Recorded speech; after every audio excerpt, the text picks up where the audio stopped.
Welcome to the Tech Egg. Don't get scrambled. Enjoy the video. Unbox the Ultimate Ears speaker and remove any protective film or packaging materials. Press and hold the power button for 3 seconds until the LED blinks blue to enter pairing mode. Confirm the speaker supports Bluetooth 4.0 and later, and that it has a 3.5 auxiliary input for wired use.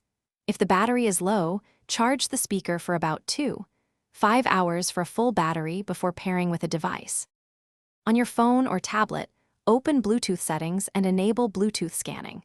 Keep the speaker within 30 ft, which is about 10 meters, for reliable connection during pairing. When the speaker appears as UE Boom or a similar name, tap to pair and accept any pairing prompts shown on your screen. If the device requests a PIN, enter 0000, but most modern devices pair without a PIN requirement. If the speaker fails to connect, power it off and then power it on again to retry pairing.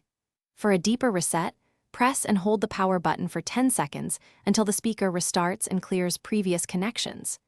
Use the Ultimate Ears app to update firmware and manage device settings to improve pairing stability over time. If audio stutters or drops, move closer within 10 meters, remove wireless interference, or plug in a 3.5 cable as a temporary wired solution. Thanks for watching. Consider subscribing if I helped unscramble your problems.